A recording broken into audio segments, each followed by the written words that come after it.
the second consecutive month, soon to be the host, right? Starting next month. So tonight is my last Facebook chat.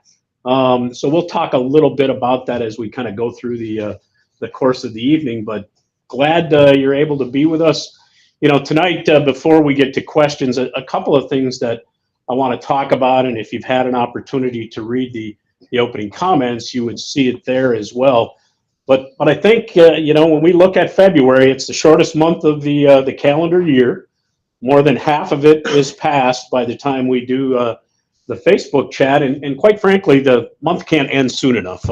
It certainly hasn't played out the way we anticipate when we put a plan together. We had, in the first week of February, a significant winter storm that covered, you know, well over half the country, impacted people as far south as Texas, as far east as the Northeast and the Southeast. And you know, I saw a report where something, you know, in excess of 100 million people were kind of affected by some sort of winter weather. So thanks to our professional drivers, we made it through that particular week. And then last week, as you know, we had a major system outage. And certainly that's not something you plan for either.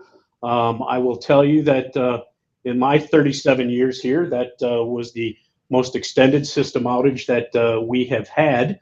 And as we kind of recovered from that, and as you've seen, as we've released some information, is we had an issue with firmware and data storage. And so, you know, what's always interesting is absent the facts, rumors will do. And so there was all sorts of speculation as to what was going on, but it really was a firmware issue that caused us to go down and be down. And once we discovered what the root problem was, we were able to get after that and recover fairly quickly thereafter. So certainly a credit to our tech organization. What I would share with the drivers is that we shot a buzz video. Don't know if it has been sent out to the trucks just yet. Shot it earlier today with one of the vice presidents from our tech organization, Brian Stolpner. And we go into more detail there, a high-level summary to really discuss what took place, how we were able to recover, get back up and running. Certainly what we prioritized through that process was our dispatch system and our pay system.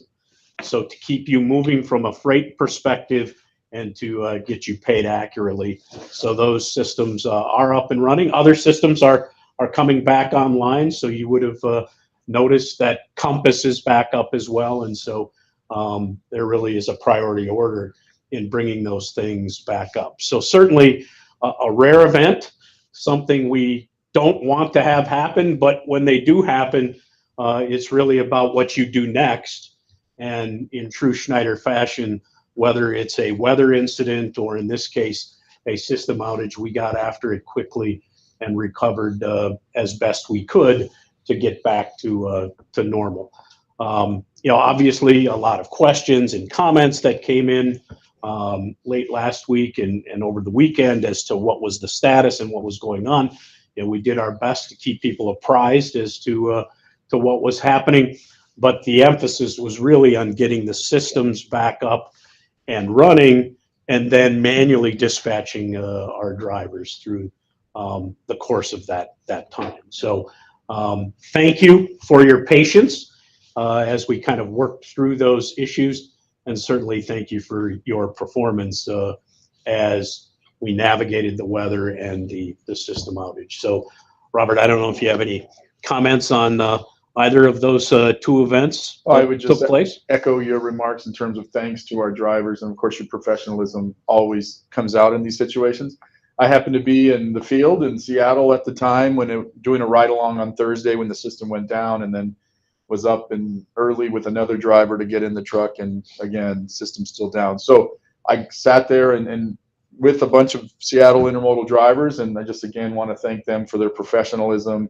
Obviously frustrating time, stressful time, but they were all there. They obviously wanted to be working and moving, but you know, we were working through that manual process, and just want to thank those drivers, all our drivers, for doing what they do every day, particularly with difficult circumstances.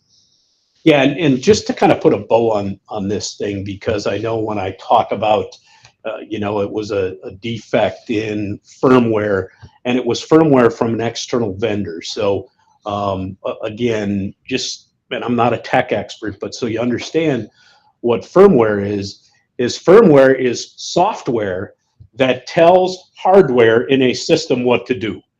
And the defect in this firmware told our system what to do incorrectly, and it started to corrupt and back up.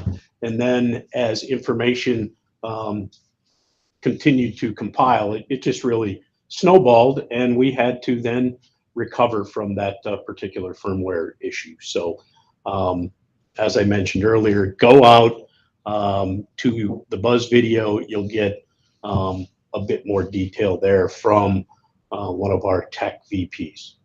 Okay, so we'll kind of stop with those intro comments. Let's get into some questions because I'm certain there will be some as it relates to those kinds of events, and we can come back and discuss kind of our handoff as well as the chat ensues. Sure. So first question comes from Darcy. Says, hello, is Schneider requiring drivers to get the jab or the booster shots? So Darcy, thank you for the question. And the simple answer to your question is no, there is not a requirement. Now, what we have done, and for those that kind of follow along on Driver Compass, we provide updates regularly as to what's taking place in regards to COVID and the pandemic. We have encouraged vaccinations, but we have not required them. And so as that large employer mandate was kind of working its way through the legal system, we kept people apprised of what was going on there. Obviously, we have more than 100 employees, and so if that would have moved forward, we would have fallen into the definition, but it didn't as it went through the legal system. And as a result, we continue to kind of promote the idea of vaccinations, but we also understand that there are certain people who may make a different choice, and so there is not a requirement. So that answers your question, Darcy. And I think the approach we've taken in that space is a very balanced one in regards to what makes sense kind of moving forward and working with our associates to really continue to run the business and answer questions. So any thoughts there? No, I think just repeating kind of what you said, like wash your hands, wear your mask, and just be prudent. Again, we recommend the vaccination, not mandating it, but even though it seems like things are coming down from that, from a COVID perspective, we just want to be prudent and ensure we're all being safe out there. Yeah, and it's a great reminder that the one thing we will always do is we will comply. And so if there are local ordinances that require masking and those types of things, we want you to follow kind of the local guidance. But, being smart around, keeping sanitizer, keeping masks available, I think those are all just really good proactive measures to continue to take. And, eventually, I don't know that you ever put it behind you, but certainly we can move forward and kind of live with it, if you will, I think is what you hear some of the language moving forward being. So certainly, again, a thank you there for how you've performed through that pandemic, because it has extended to a much longer period of time than I think any of us ever anticipated. Absolutely. All right. So next question. This comes from Chris. Hello, Todd and Robert and all fellow drivers. I'm getting cut off here. Oh, there it is. I am coming on board next week as a new bulk driver. I will be training in Houston and working in the Southeast Regional Division out of Bessemer, Alabama, with my dispatch being located in Savannah, Georgia, I think. I'm just curious about something. What is considered Southeast Regional as a running area? I know everyone defines regionally different, so what is the definition for Schneider bulk? So Chris, when you think about Southeast Regional, in, located where you are, think about it in the bulk world as really kind of that Georgia, and maybe you'll get as far west as Louisiana, but potentially not. And the reason I say that is because, we have a presence in Reserve, Louisiana. We have a presence in Houston, Texas. And so they kind of operate in what we would call the Southwest region, but sometimes those lines can cross a little bit. So it really is more of those southeastern states like Georgia and Alabama, Mississippi, Florida, South Carolina. So think of it, Tennessee. Any other thoughts? I think that's probably the best definition, other than know that those lines can get a little blurry. Right. Yeah, and bulk actually is one of those areas that I'm still working to be familiar with, but I think that hits it precisely. Okay. All right.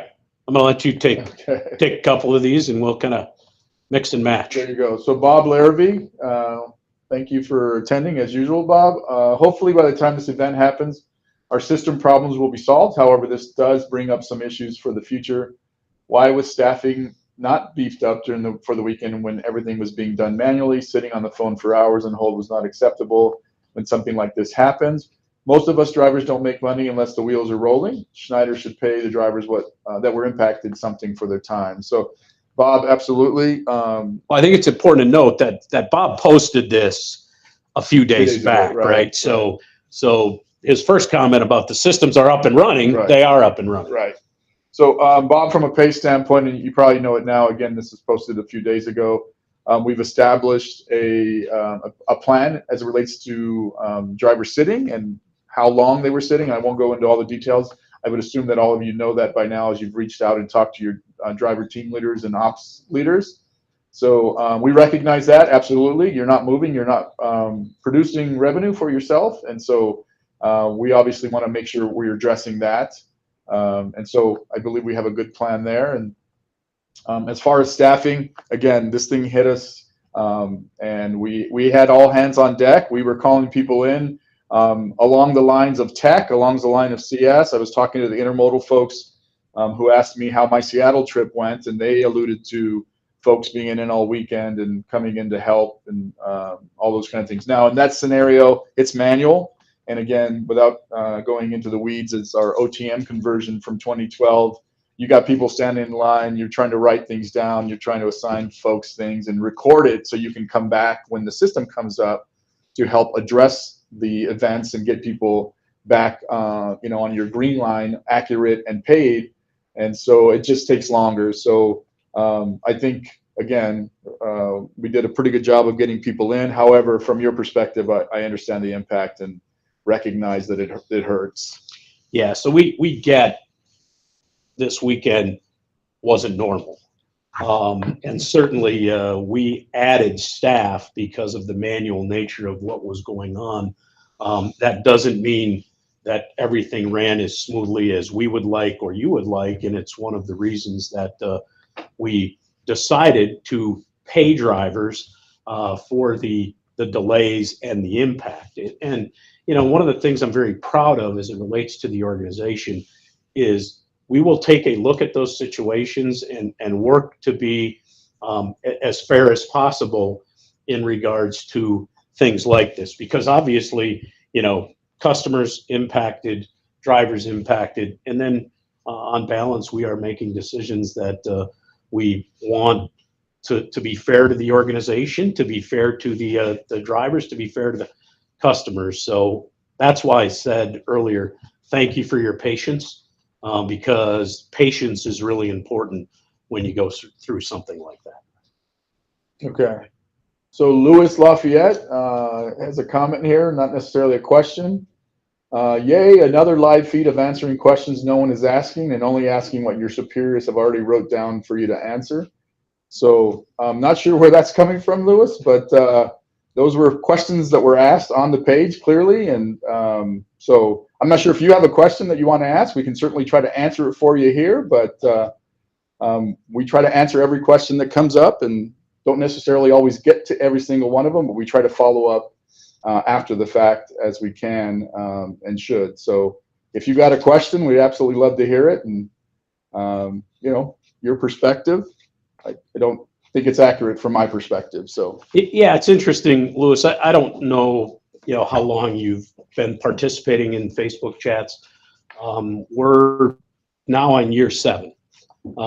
And we continue to do it because of the feedback that we receive from folks as it relates to what they like about the format. Now, is it perfect? No, it's not perfect because you can see us, we can't see you. And so we've got a team of people that are in here supporting this, that are grabbing the questions, bringing them up. We read them so you know what we're responding to. And you know what I find interesting? So I've been here for 37 years. I know a lot of people are familiar with that.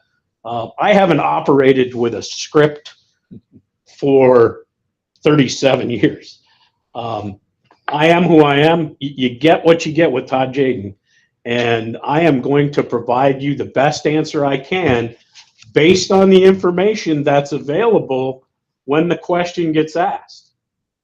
And you also have to understand, in a forum like this, there are certain questions that get asked that we're not going to be able to provide specific information as a publicly held company. And we talk about that. So we can follow up on those things individually.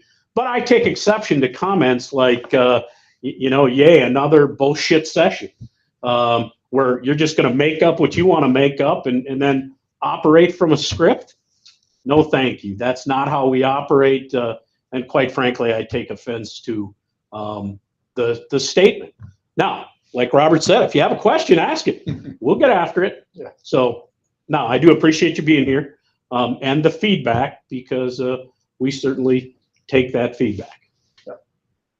So the next question is from Pam Carroll. Can we get an update on new trucks? So I know that the trucks are rolling in. I can't cite the numbers specifically, and I was in a session with VTL about a week ago and heard the numbers. I just don't have them right in front of me, and so I don't know if you recall more details around the trucks. And obviously, there's been delays because of supply chain and all that kind of stuff. Yeah. So here's the update. And this is probably the best update we can give you right now, because we don't know what we don't know. But we had some trucks that originally were ordered last year that we didn't take delivery on because of the supply chain issues. So those trucks are trickling in, right? So we are seeing new equipment, but most of that right now is stuff that's kind of from last year being brought into this year. All of the kinks have not been worked out of the supply chain yet. And so we will see more delays this year, at least for the first half of the year, would be my expectation. And then we think we'll see some normalization towards the second half and certainly the latter part of the year as those OEMs catch up as well. So, because of some of those delays, there is a lot of desire across the industry to include our own desire. But we will kind of keep you posted as we get more clarity as the year kind of plays out. So continue to ask that question, Pam, and as we get more clarity, we will provide more clarity.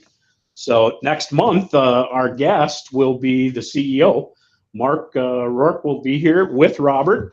And so, by next month, we may have a little more clarity, and Mark may be able to provide some more detail than what we are able to do right now. So just know that we continue to see new equipment, but it likely will be somewhat constrained continuing through the first half of the year. So Lewis asked a question here: why can't solo drivers have pets? So, and I'll just stop and say thank you for asking the question, Lewis, because we said we wanted you to ask questions, so right. appreciate you doing that. Yeah, so obviously we have a stance in terms of pets, and it's specific to teams, allowing teams to have pets. From a solo standpoint, again, with the team environment, we got 2 people in the truck, the pet in there. There's a sense of control and safety there, and so as far as solos, we decided not to do that, and that's the plan right now. And no, as far as I've heard, no change that's kind of forthcoming at the moment, but never's a long time, so you never know. We look at these things regularly, and you make the decisions that are best for the organization from a safety perspective. And that decision for us right now is tied to teams having the opportunity to bring a pet because of the second member of the team being available to handle the pet in the event that there's an issue. And that's the decision we've made. And so we're not moving off of that current state. And I know that certain drivers don't like that, but our job is to convey to you, what decisions have been made. Whether you agree with it or not is a whole different issue. So that's where we're at as it relates to solos. Yeah. But thank you for the question, Lewis. All right. Brian Grassi, hope. Yeah, let me take this one You got because it. I think this is directed at me. Okay. So Brian Grassi says, hope he is going to drive a truck, and I'm assuming that means when I retire. Then he will find out the truth of the BS he spewed out. So Brian, I don't know you. I don't know if you work here because I know we have people who join these Facebook chats that are drivers for Schneider and others that aren't. Most of the Schneider driver names I recognize. So I will tell you that although I don't have a CDL, I have spent 37 years in and around trucks. So I spent a lot of time over the road with our drivers learning their craft. I had a job to do, they had a job to do. My job was to learn from those drivers. And I had some wonderful mentors in this business. Many of them participate in these Facebook chats. So, I don't like, and I guess, all the haters are out tonight. I appreciate the feedback, but I don't think that calling what we're doing here BS is accurate because of the feedback that we get from others that say, we really appreciate what you're doing. And so that's why we do it. That's why Robert and team will continue this. And they will certainly enhance it and make it better. I still remember the first chat we had, where we would get typed in questions and we'd respond with typed answers. There were 25 people. And we were excited that there were 25 people that were a part of it. In today's environment, because we can track participants and viewers, they number in the thousands. And so I think we're doing something right. And that's why I disagree with your comment, although I appreciate the feedback, Brian. Thanks for being with us. And if you don't drive here and you do drive and you're interested, look us up. All right, next question from Ryder Edgington. I've been seeing lots of jobs that say home time is multiple times per week. What does this mean exactly? Recruiters just say home time once a week, but then why wouldn't it be listed as home time weekly then? I've not seen multiple times per week unless you're in a van dedicated situation where you're able to go home daily, or a couple times a week. I know there's intermodal regional that allows for home time in a kind of couple times a week, once a week, twice a week, maybe 3 times a week, depending on the flows. But I've not seen it listed that way. I don't know if you have more insight to that. Yeah. So the way that verbiage works in some of the marketing material is that we know that given the nature of the dedicated, and it's almost predominantly dedicated or regional that this falls into, given the nature of that work, that the driver will be home weekly for certain. Right. But based on how the lanes operate exact and where you live in conjunction with those lanes, makes sense. the potential exists that you could get home multiple times a week. Okay. So it's not a commitment, but it is pointing out that depending on where you live in this region, the freight flow may allow you to get home more than that weekly. Right. So we do have some of our job opportunities that are worded that way. Right. That's what the follow-up with the recruiter is required, because then we can marry, okay, where do you live? What does that freight pattern look like? And give you a bit more specificity then. Yeah. Well, and trying to be as accurate as we can without obviously knowing all the details. Right. So thank you. Joseph Chulik, good luck, Todd. I won't be too far away from you in my retirement. I do have a question though. How can one get a hold of anyone in HR? So there's lots of context out there, Joseph. It really depends on kind of what region, but if you want to message in what operating center you're from, we can certainly provide your primary contact as well as the associate relations team contact, and that way you have a couple of folks you can plug into your phone and reach out to talk. So if you want to send that in, if not, we can kind of reach out to you and put it as a follow-up. I see the nodding in the back of the room, and provide you what you need in terms of information and contacts. And good luck in your retirement when that does. Yeah, congratulations on your retirement, Joseph. And you know, when I read your question, sometimes, again, because we can't see you, we can't talk to you live, it's hard to get the full context. So what's hard to tell is if you've been trying to get a hold of someone and you're not connecting and you already have the name, or if you just need the contact name. But certainly from a follow-up standpoint, Vicki will capture that, and we'll get back with you to close the loop there. So this one's from Vesa Na. Why is it Schneider closing the Canadian division? And so we've chatted about this in the last chat, and again, just have seen that business change over the years, and in terms of alignment with our current business, just not fitting in. Yeah, so here's what I would say as it relates to, you know, Canada and the business is we've been in business there for over 30 years. And the freight flows as it relates to our business have changed. Right. And you know, when you look at what Canada was over a period of time and what it is, you can see that the business opportunities as it relates to Schneider have dwindled. Right. We used to have over, you know, close to 1,000 associates total, drivers, office, shop, and it's significantly smaller than that today. And so, you know, you have to look at the businesses that you're in and assess what makes the most sense as to where you're going to put resources. And the determination was we were going to get out of the Canadian cross-border, over-the-road kind of network business.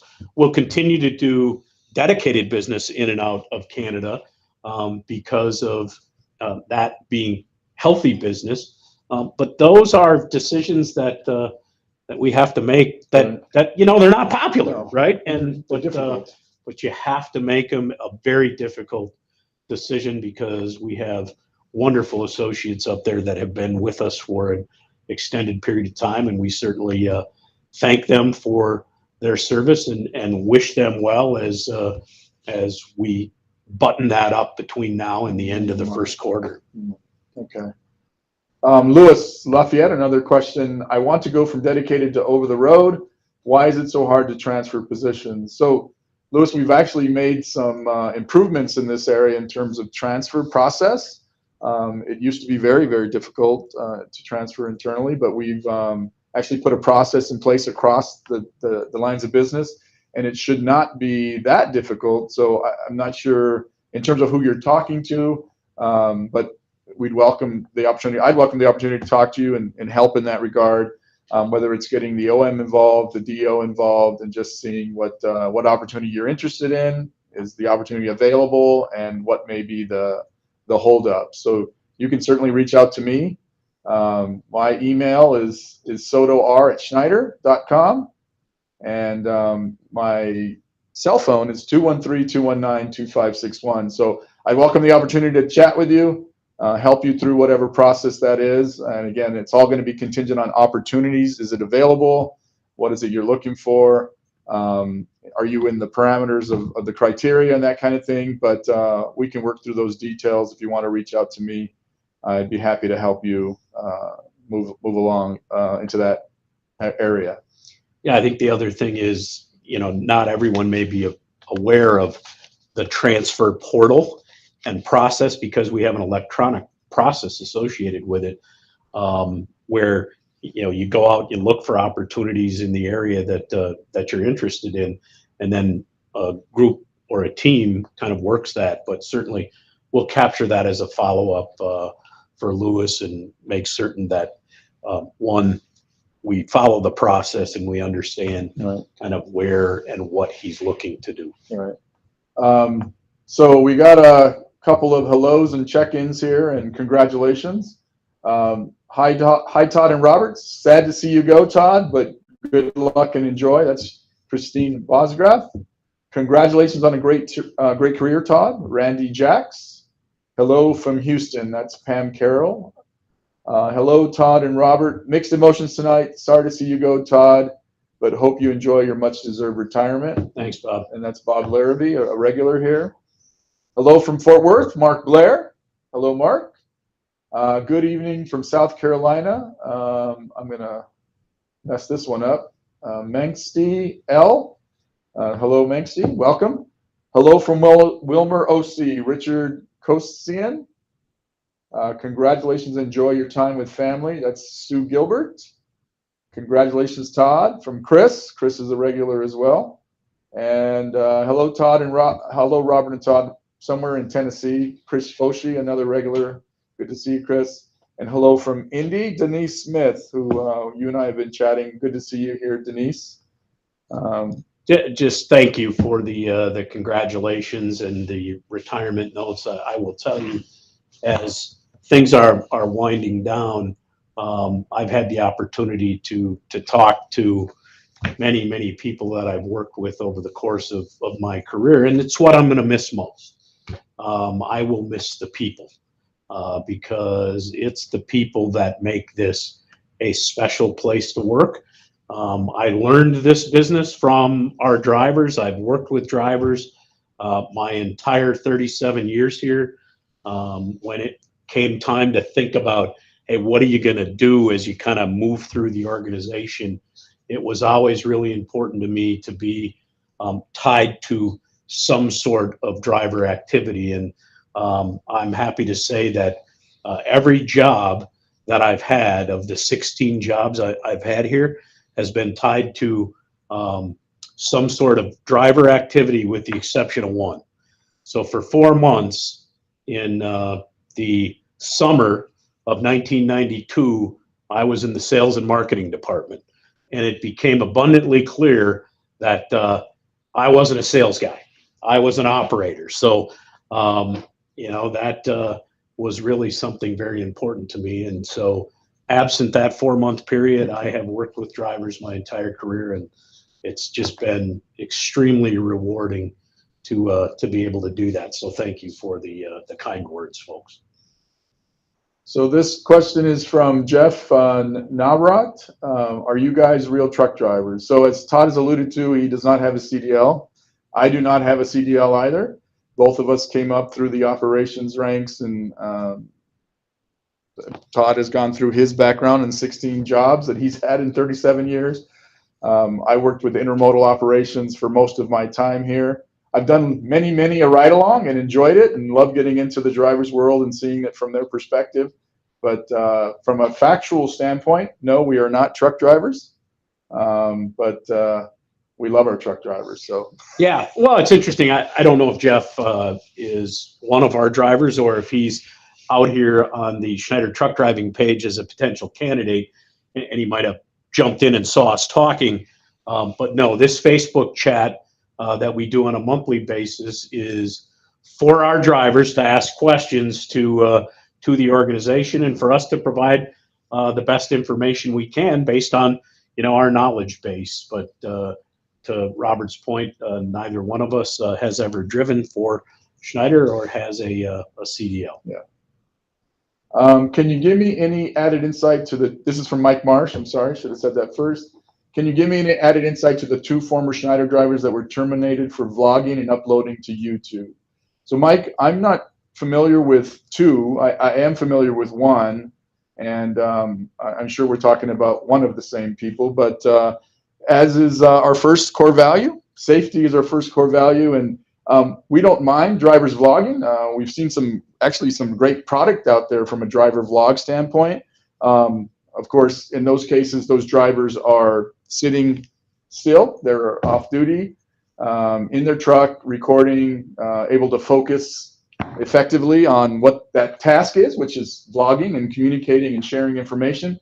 And just from a safety standpoint, it's impossible to focus strictly on driving while you're vlogging. And cognitively, we have scientific proof that that is not possible. And so from a safety standpoint, if you are vlogging while driving and interacting with the camera and those kind of things, unfortunately, it means we're probably going to part ways. And I don't know, I'd go so far as to say that probably shouldn't be a surprise to any of our drivers that have been around for a long time. The second driver, I don't know of a second incident, if you will, for lack of a better term. I don't know if you're in. Yeah, I mean, that's really simple, Mike, right? We make it well known up front that safety first and always. And if you're shooting a video while you're driving, you're not paying attention. So you're not going to last, right? And so when that is made available to us, and I will tell you that in some cases, it's just really apparent, right? We get the video. Well, that's the beginning of the end, as they say. And so anyone who does that can trust that from a safety perspective, we will terminate their employment. So simple as that. We talk about it from day one in orientation.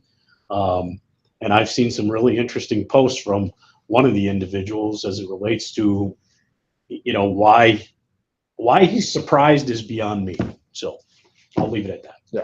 All right. So Mike Jean Baptiste, does Schneider refund the TWIC card application fees? And so I know that we used to. I don't know that we do it anymore, and I don't know if any of the ops folks, former ops folks behind us, recall that or what the current situation is. It's business specific. Okay. So if there's some dedicated business that requires TWIC, then we compensate for it. So it really is kind of very specific to the business nuance. So we just have to understand, Mike, what if you have it, if you need it, if you've been reimbursed. So something we can follow up on with Mike. Yeah, if you've got additional questions there, Mike, because again, you're trying to get it or think you need to get it or got it and we're supposed to be paid for it. Just again, send us another message and we'll follow up with you. This question's from Jeremy Eldridge. What is a jet set driver? What does it mean? So we have different jet set configurations. And so what jet set means, we're basically hiring you and you live wherever you live. And that really is anywhere, whether it's Florida or Arkansas or Washington State. And we're sending you to markets where we have a capacity need. The details of the work are different in terms of how long the commitment is, meaning is it a 2-week timeout, 3-week timeout, 1 week back home? But that's what jet set means. We're sending you to markets where we're going to utilize you because we need more capacity. And again, from an intermodal jet set standpoint, those drivers typically see the same region, whether it's going to Chicago many times or Chambersburg many times, and they just kind of get used to certain markets, but they'll go anywhere where there's a need, a capacity need. But that's what jet set means. Yeah. Anything you'd add? Well, it means you spend time in airports. Yeah. That's the reason for jet set, because of the nature of our business. whether it's over the road, dedicated, bulk, intermodal. We use JetSet all over, and it really is taking people from their home domicile via plane to where there's a truck available and there is freight available. So it's worked out very well for us. We've been doing JetSet for, probably, 10 years. And it works well for us. So we'll continue to use it. All right, another question from Lewis. Why do you have the truck set to not idle below 30 degrees? I'm always freezing and waking up multiple times at night to turn the truck on to run the heater with turning the truck back on every 3 minutes. So let me take this one. So Lewis, first of all, just so we're clear, the actual idle temperature for the ambient temperature sensor on the low end is 20 degrees, not 30 degrees. So I just want to be, clear as it relates to when the truck will idle. Right. It has to be lower than 20 degrees ambient outside. And as anyone who's been here for a while will tell you, is that it's likely actually even a little cooler than that because of the truck heat around the sensor. So just be aware that that's the case. Now, what it sounds like is your bunk heater, either you haven't been trained on it or it's not working, because we have heaters in the bunk that will keep that bunk warm to 0 degrees Fahrenheit. So we need to make certain that you understand how that bunk heater works, because you don't have to idle your truck in order to use that bunk heater. All right, so we've got a couple of things we need to follow up with Lewis on. So Vicki, please capture those, and we'll get with your operating team, Lewis, and make certain that we are able to kind of iron those things out, because you shouldn't be having to wake up, start the engine, run it for 4 minutes to try to heat it up when there's a bunk heater in there. All right. This one comes from Joseph Morning. Hey, Joseph, glad to have you back after drill. Greetings, Robert and Todd. Figured I would attack Todd with this question one more time before he leaves. Any hope on TEs getting more than one truck wash per year? And then, Robert, I will be in contact with you now that I've got back from the road after drill. So Joseph, thank you for being here. There is always hope, Joseph. So just know that we are having that conversation. I will tell you that if you need a truck wash, more than once a year, I would encourage you to speak with your DTL, speak with the training manager for the area that you're in, because we want the equipment to look good as well. Now, are we going to say TEs get a truck wash every other day for a year? No, that's probably doesn't make a lot of sense. But does it make sense to do something more than once a year? Yes. And so that's why I say there's hope. We'll continue to keep you informed as to what that looks like. But we'll work with your operating team to really get after that, and the training folks. All right. Let's see.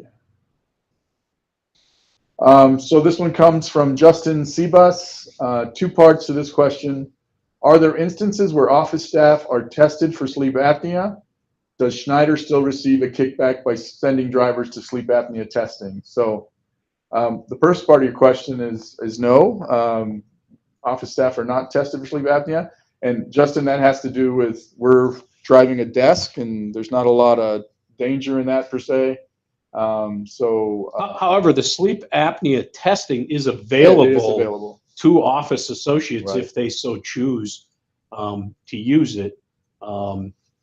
They're free to choose that, but it's not a requirement for the office. It's not a requirement for our drivers either. If they meet a certain criteria, right, then they will be sent for sleep apnea testing. And there's a bit of a veiled comment in there as it relates to kickbacks. Right. They're not kickbacks, Justin. That's got a negative connotation to it. We certainly work very closely with our sleep apnea provider because of the safety aspects of putting a driver out over the road that has sleep apnea. Right. Rest is really important in that environment. Yeah, absolutely. Mark Emmond. Hi, Todd. My question is, if Carlisle, I'll let you take this one. I love it. Marcus Ammon. So, hi, Todd. My question is, if Carlisle ever gets a truck wash, will you come out of retirement to call me first? Yes, that because these folks will have my contact information, and if we get a truck wash at Carlisle, I want to know about it because I will call you, Marcus. And in fact, We'll do a guest I may drive out to Carlisle just to watch your truck get washed. I love your persistence. Keep it up. Thanks, Marcus. Les Snyder. I would love to hear what Schneider's doing to improve retention. Schneider spends a lot on recruiting, training, and let me say a great training program.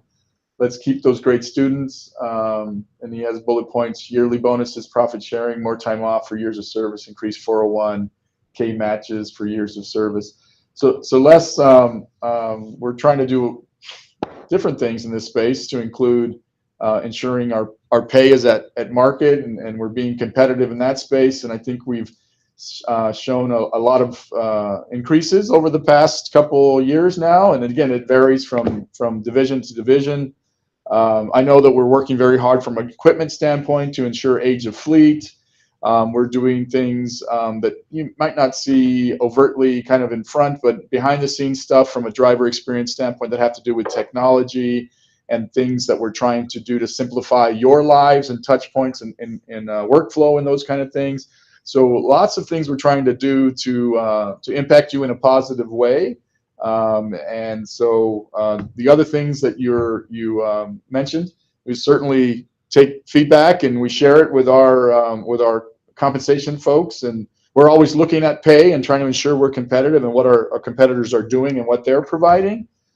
So again, something we always look at, something we always evaluate, and I think again we've made some decent gains over the last few years. Yeah. So Les, thank you for the message, and you may not know Les, but Les is one of our training engineers, and we certainly appreciate you doing that, Les, and you've done a great job as you've moved into that training role. And I agree wholeheartedly. How can we keep, those great students that come through our training program that you're an integral part of? And so all of the things that Robert talked about are levers that we pull to enhance that retention. We are a great recruiter of drivers. One of the things that we work against, and we see this, we hear it, is people will say that Schneider is a great place to start. It's not a great place to stay. Now, I beg to differ, right? I think we are a great place to stay, but somehow we got to get through that, right? We've got to get that driver from 0 days to 90 days, and then from 91 days to 181 days. And it's a day in, day out kind of process to really get your arms around it. But, when I look at the number of drivers that we have in the Driver Hall of Fame, that requires 3 million safe miles, or 20 consecutive years of safe driving is the minimum criteria. I know that we work as an organization for a large group of people.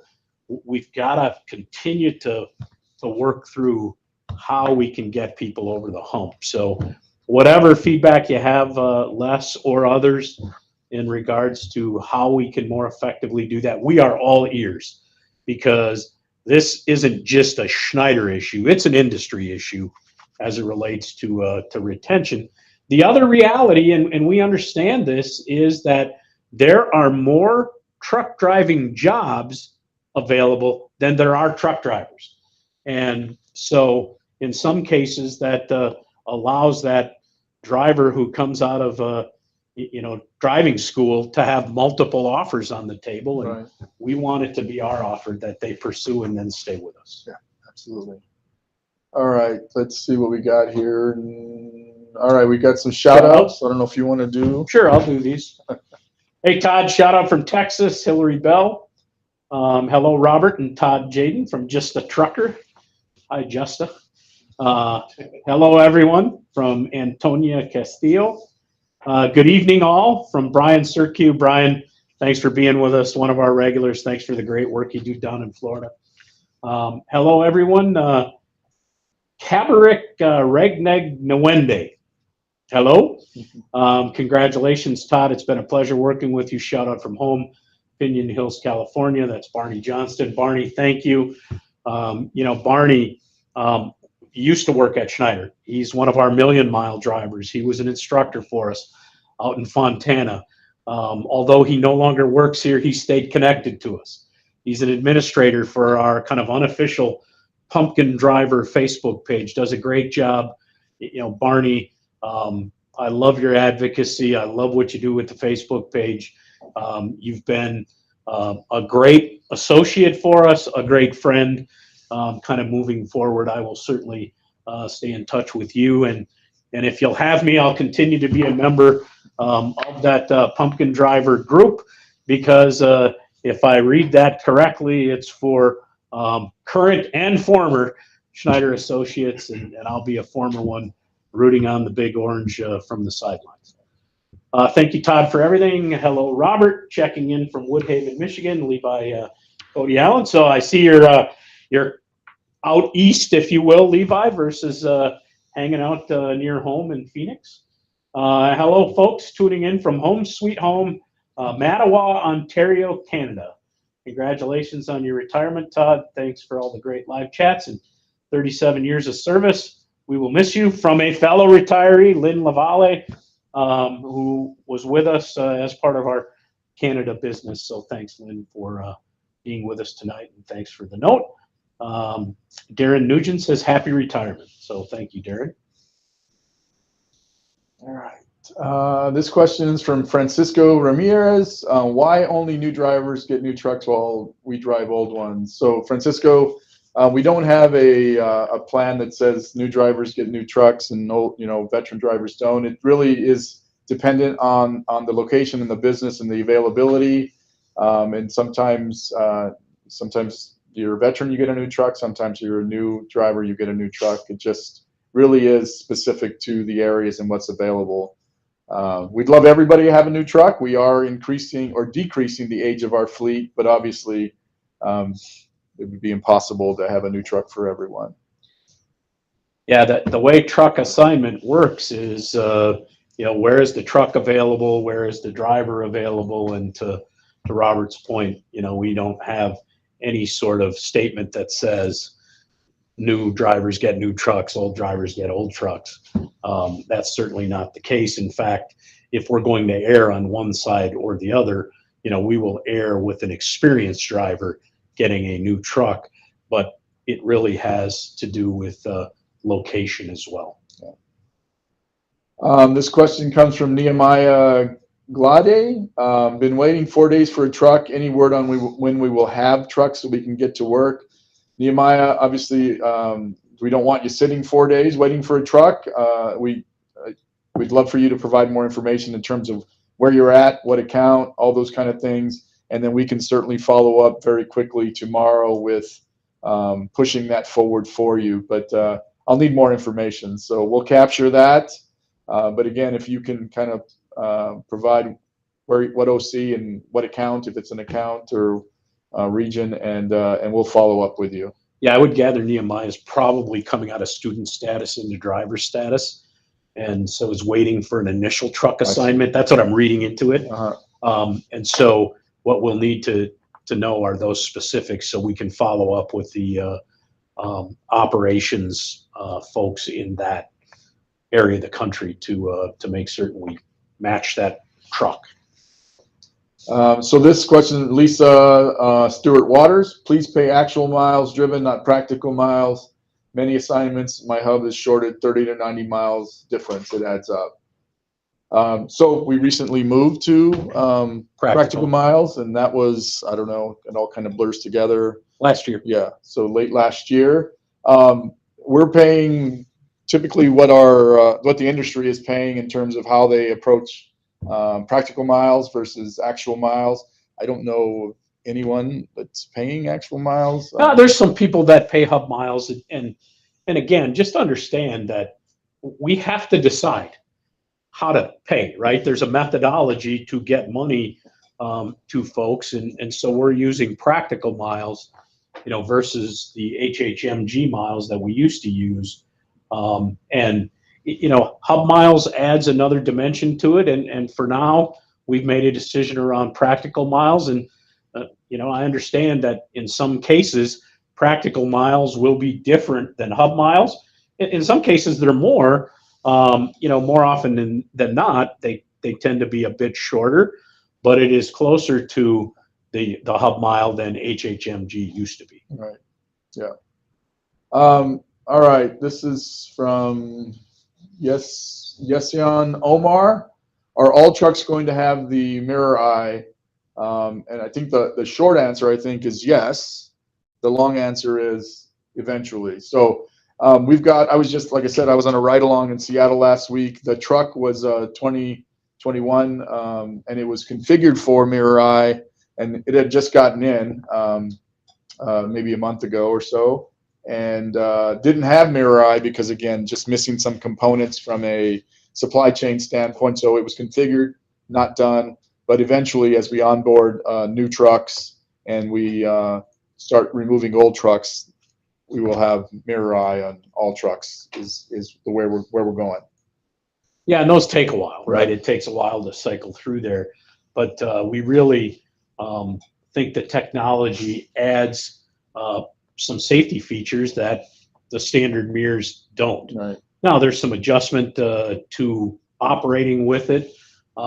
So those are all things that have to be built into the training program, but we really do like the technology. Now, although I don't have a CDL, and I have to stay kind of in the confines of the yard, I have driven a truck with MirrorEye technology on it, and I can tell you that the radius that you can see around you is much greater than standard mirrors. Yeah. So again, when I was in with another driver in the truck, and he said initially it was kind of weird and had to get used to it, but he said he wouldn't change back after getting used to it. So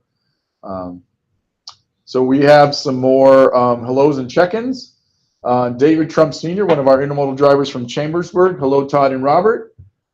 Hey, David, good to see you. Todd, sorry to see you leave, but hope you have a happy retirement. Robert, hope you will enjoy doing the chats with all the drivers. Thanks for all you guys do. Thank you, David. Looking forward to the chats. As you can see, I'm still learning. Again, different areas where not being in over-the-road configuration, primarily intermodal. So I have some work to do in that regard, but we'll absolutely support you and get you answers as your questions come up. So good to see you, David. Got Don Cottrell and Walter Cottrell. Hello from Texas. Yeah. Reset in Texas. Todd, you will definitely be missed, but we do hope you enjoy your retirement. Welcome, Robert. Thank you. Appreciate that.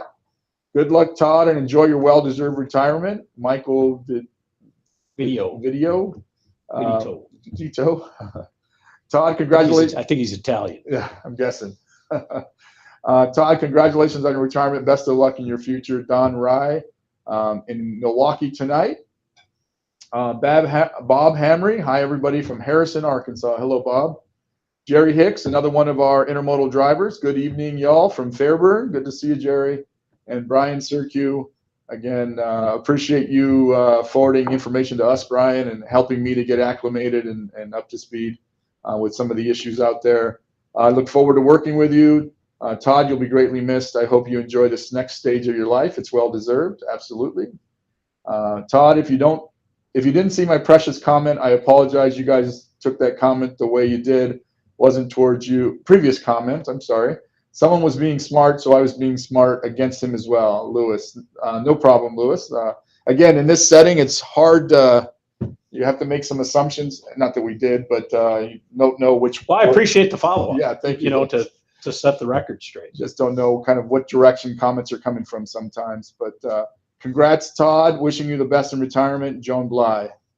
Hi, Joan. And Joan is a former Schneider associate who, I've known for 36 of my 37 years, because Joan retired in December of,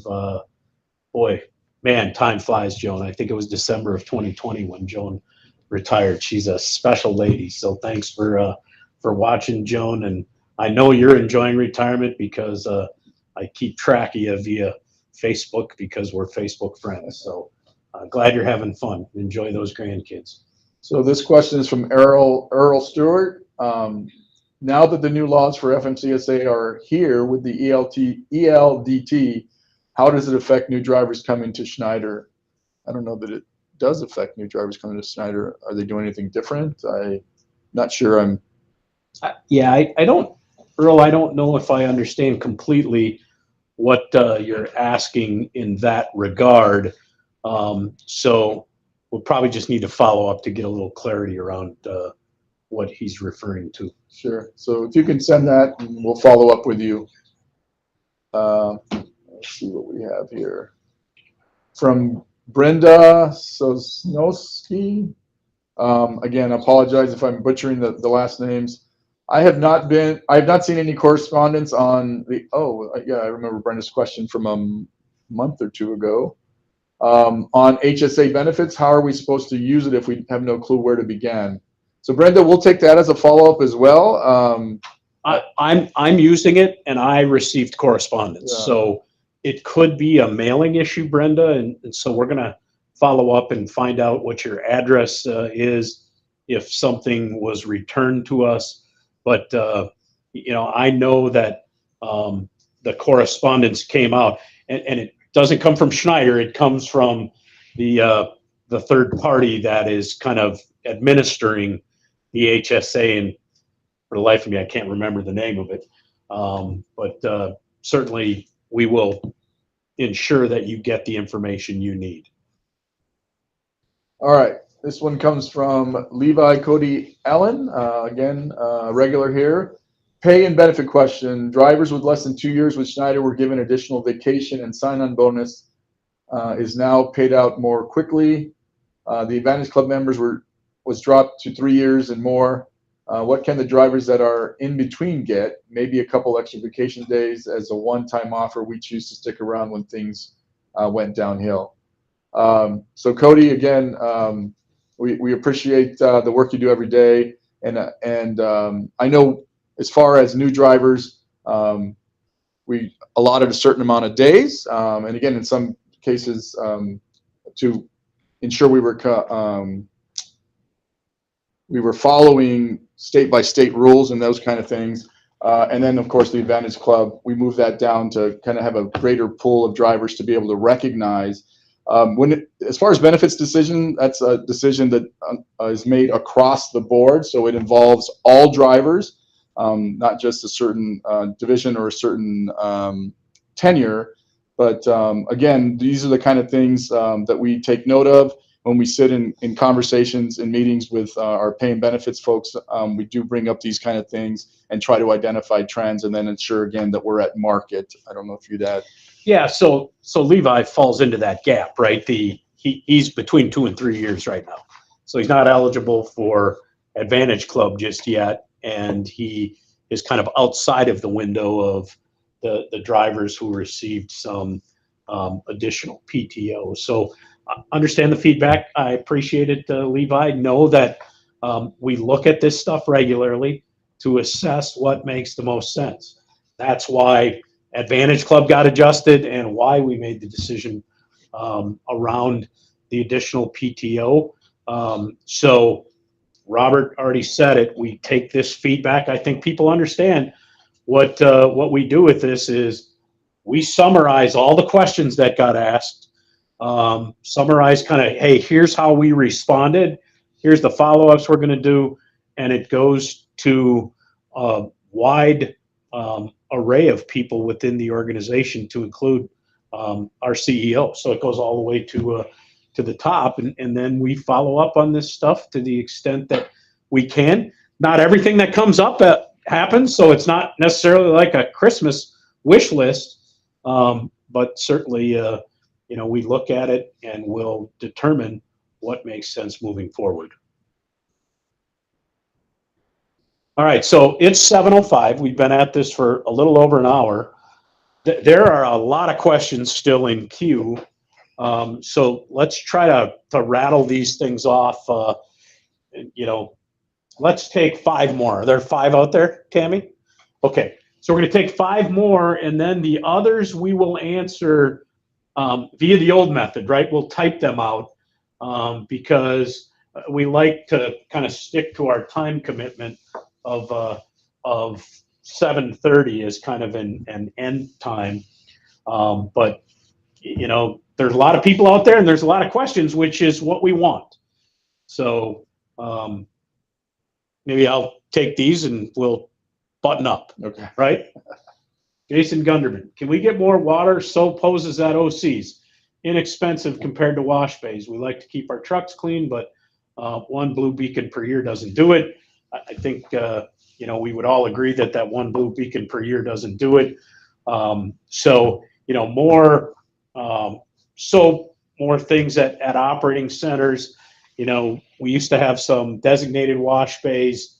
There may not be as many of those today as there used to be, but certainly we want you to take pride in your equipment, and as opportunities present themselves for us to get more equipment out there and add to your ability to keep that equipment clean, we will do that. And I think part of it is also, again, state to state, there are environmental things in terms of runoff, and I don't know what Pennsylvania is, but I know coming from California. Said the guy from California. Yeah. It's definitely a no-no in California. Eric Gunther, is there going to be improvements to the Carlisle OC? There's been no washer solution pump working. The speakers at the inbound gates have not worked for about 2 months. Thanks for that feedback, Eric. I have not heard that. So we'll follow up on, you know, what's going on specifically out there with those particular issues, and get back to you. Jim Mason, parking at the Indianapolis OC is starting to be a problem because training has taken a lot of parking away. That is absolutely a true statement, Jim. Is we've had a number of large classes through Indy. We are aware of that, and so you know, we're sorting through how do you most effectively configure that yard to you know, maximize parking and take care of those students that are there. Wes Arnett, hey Wes, good to hear from you. Many moons ago, my vacation pay was based on 1/52nd of my previous year's earnings. As a training engineer, that included training pay, bonuses, etc. Ever since switching to a salary paid driving position, the vacation pay has only been my base wage. Is there any way to revise that to reflect our true earnings? So, Wes, I'm not completely familiar with the calculation as it relates to, you know, salary versus kind of over the road pay. So let's capture that as a follow-up, and I just want to make certain that I have a good understanding of how that is paid when you're on a daily rate like you're on now, because I don't want to speak out of school. So appreciate the comment, and you know, I know how to get a hold of you, Wes. Errol Stewart says, how does Schneider prepare drivers for road check? So annually, for those that are unaware, you know, there's a road check week that kind of takes place. So we make people aware what week that will be. Typically, it's either April or June. I can't remember which week it is. June, I believe. And, you know, we will make people aware that, hey, it's coming up. Here's some refreshers, some reminders, some things to be aware of. This is what they'll be checking for, because typically we get a little insight as to what, you know, that year's road check is going to look like. And so you'll hear more about that as it gets closer. Kevin Ulrich, what's the rider and dog policy look like? I'd like to bring my wife and pup with me over the road. So, Kevin, if you're going to be a solo driver, your wife is welcome, your pup is not. That's just our policy. We have a rider policy that allows for anyone 10 years or older to ride with our driver. But as far as our solo drivers go, our pet policy is what I refer to as a no pet policy. So that's how I would answer that question. This comes from John Lemaster. I've been with you guys for the last 8 years. Thank you, John, for being here for 8 years. Is there a way to get any other driver recognition jackets after you get your third one? And can you get them in leather? That's a great question, John. So here's what I'm going to do is ask you to send us some contact information, and Vicki Bauman is going to return your call, and she's going to give you all sorts of information on what's available and what we can do. But, you know, I don't know if leather is in the cards or not, but, you know, we'll let Vicki and you have that conversation. Is that okay with you, Vic? Perfectly okay. All right. So thanks for the question, John. All right. So we have a few more check-ins. Hello, Todd, Robert, and the rest of the social relations team. We have another regular, but a regular from the office. Have a safe night, drivers. Jadin, I'll miss giving you a hard time on a daily basis. And that's from Tim, your sticker. Todd, congratulations on your retirement. I lost my, there it is. We'll chalk it up to the system issue. Congratulations on your retirement, a new chapter in your life to enjoy the fruits of your labor. And I just lost my screen again. That was Richard Kosian. Todd and Robert just saying old Dragon Dave is not a hater. I hope you enjoy retirement. And Robert, my first welcome to Green Bay. Hope we see you both at Green Bay Awards Banquet. David DeSimones. Yeah, so Dave, I will actually be there on March the 19th. Is that when are you going to be in Nashville, or is that February you're in Nashville? I'll be here in March. Okay, so you'll be here. Yeah. So for those that are unaware, David is retired. And so he'll be at the Green Bay Banquet. Look forward to seeing you, Dave, when I'm there. All right. And we have a hello from TJ Helmstidler.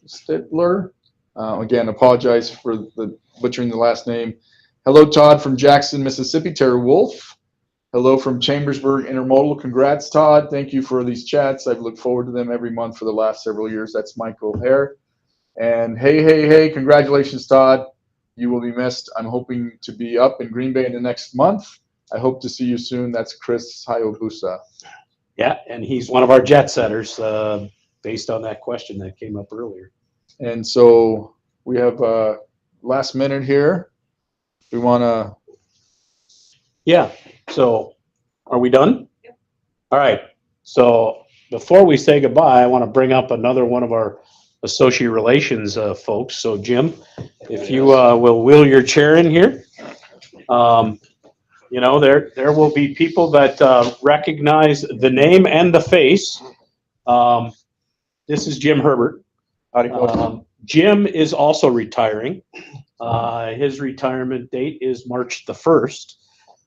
And I have had the pleasure of working with Jim directly for the last 7 years, for a number of years before that, kind of indirectly. And, you know, Jim has been a cog in the wheel of associate relations. And so as we really brought this group together and got it up and running, and have talked about what we can do to communicate more effectively with drivers, like Facebook chats and buzz videos and those kinds of things. He's been instrumental in all of that growth for associate relations. So Jim, I wanted to say thank you, give you an opportunity to kind of wave at many of the drivers out there who will know you from visits to operating centers and driver ride-alongs and the like. Jim is part of the great support crew we have here on a monthly basis. And so there's a lot that goes on kind of off camera that makes it a lot easier for those of us on camera.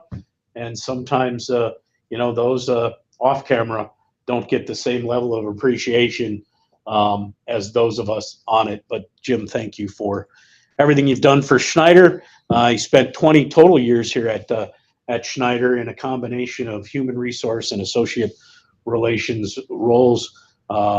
We will miss you, and certainly thank you for not only the work, but for your friendship. For those that have had an opportunity to meet Jim, just a wonderfully engaging individual. And as my wife always tells me, Todd, he is the best gift giver that I've ever met. And so, you know, you mean a lot to this organization, and thank you for the contribution.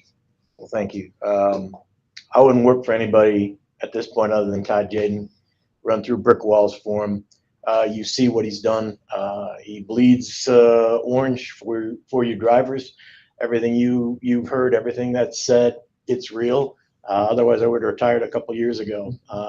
You got this guy over here. It's gonna fill some big shoes, but he's got that heart to do it as well. You've got people like Rich Wynn and Tammy Grunert and Vicky Bauman and Juan now in the AR department, as well as Jenny. And these people just care a great deal about you.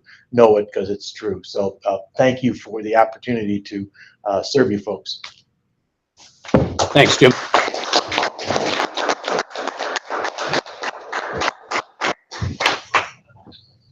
All right. All right. So we're going to close this thing. And I've closed them for 7 years by kind of with a standard line. It's the last time I get to say it in this venue, which is take care, drive safe. You know, thank you for being with us this evening, and we will see you next month. Just not me. So I appreciate everything that the drivers have done for me in the 37-year career that I've had here. For those regulars on Facebook, because some of you have been here every month for 7 years. That is much appreciated, and just know that that we do give a darn, and we want this to be successful. Use it, and as long as we have the ability to continue to communicate and interact, I think we can continue to push this business forward. So Robert, thank you for being with us again. As a co-host, good luck next month, and in the future as you're hosting and leading the wonderful team we were able to build over the course of time. You guys are going to do great. Thank you. All right, folks, take care. Good night.